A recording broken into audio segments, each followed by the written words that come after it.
How's it going? Tonight we're going to make a new recipe in our Instant Pot using a fairly poor cut of meat, the flank steak. This piece of meat's often used for various things like stir fry, but it really does a great job in the Instant Pot. We've used it before for making Swiss pepper steak, which came out amazing, and it does really well breaking down under pressure. So we're going to take this, and tonight we're going to make Mongolian beef.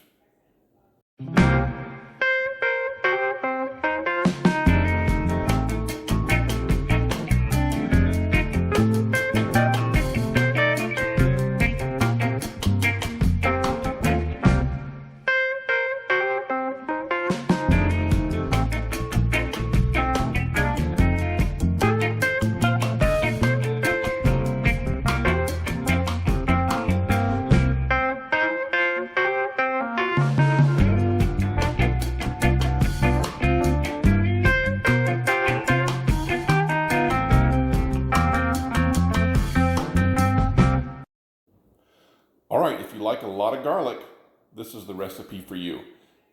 This recipe starts out with about 1 pound to 1.5 pounds of flank steak, which we're going to cut against the grain. Now, flank steak's often got some pretty poor pieces of chunks in it, and we're going to go ahead and clean it up, remove all that stuff, and we're going to then put it in a large Ziploc bag with about 1 tablespoon or so of cornstarch. And we're going to switch it around in there, get it all nice and coated before we prepare to saute it in the Instant Pot. So we're going to set the Instant Pot on saute. And the recipe called for either olive oil or sesame oil. I went ahead and used sesame oil. Now sesame oil is a little dangerous when you're sauteing because it often leads to there being a lot of sticking in the pot and things like that. Also, it's a rather smoky oil compared to olive oil, but we wanted to be a little bit more authentic, so we use sesame oil.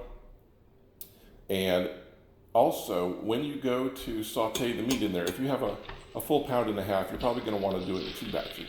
But you're just going to saute that for about 2 or 3 minutes till it's browned on all sides. And if there's a lot of fond left over, like you see in mine, you can add in a 1/2 cup of water and then use a wooden spoon to scrape it all off. Now the recipe says you can discard that, but who would want to? That's going to be some amazingly flavorful stuff. We're going to go ahead and save it. All right, the next thing we're going to do is pop in the rest of the ingredients. 8 to 10 cloves of garlic. We had rather large cloves, so we just put in 8. 1 tablespoon of minced ginger. Now we have these 1 teaspoon little cubes that we keep in the freezer. So 3 of those. Then we add in 1/2 cup of soy sauce. You can use light soy sauce if you like. 1 cup of water. 1 tablespoon of rice vinegar. 1/2 to 2/3 cup of brown sugar. The amount is up to you. We only went with 1/2 cup because we're trying to limit our sugar, but it was part of the recipe, so we just put the minimum in there. And then 1 teaspoon of red pepper flakes. We're going to return the meat to the pot, and we're going to stir it to coat it really well. All right, then we're going to set the Instant Pot up to pressure cook for 8 minutes, and then we're going to let it naturally depressurize for 10 more minutes before we open it up. Once it's opened, we're going to make a little slurry with 1 tablespoon of cornstarch and 1 tablespoon of water. Mix that up, and we're going to put that in the pot and stir it together. This will be your thickening agent. Once you add the slurry, return the Instant Pot to saute mode and cook it for another 2 to 3 minutes. And then we're going to turn the Instant Pot off and let it sit for 10 minutes, and it will naturally thicken and congeal. We're going to have ours with basmati rice. We're going to garnish it with green onions and sesame seeds. And I'm going to have a little bit of broccoli on the side, and I think it's going to be amazing. Here's how it turned out.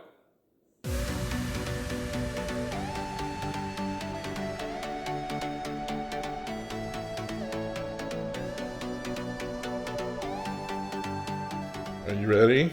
Yes. Ooh, oh, that looks beautiful. Oh, that looks really yummy. Careful, I think someone's gonna, oh, maybe not. Oh my gosh, oh, this looks really, really good. Is it super hot? Should I be careful? It's been sitting, so it might be okay. Mmm. You good? Mm-hmm. Is it garlicky? Mm-hmm.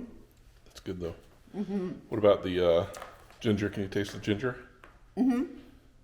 I think the biggest thing is because it's so much soy, it's probably gonna want it being like it's salty good, you know? It's supposed to be sweet and savory. What about the sugar? Can you taste the brown sugar? Mm-hmm. It's good. It's definitely good. Awesome. Okay, let me give it a try. All right, so I'm having mine, like I said, with basmati rice and broccoli. Victoria had hers with noodles that she had made earlier. Are those chickpea noodles? Mm-hmm. Chickpea noodles. All right, let's give this a try. I'm so excited. Looks so tender. Like butter. Mm-hmm.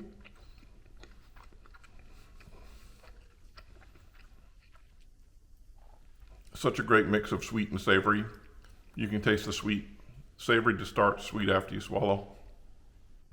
And yeah, super good. Okay, now that I've been distracted, what's your question?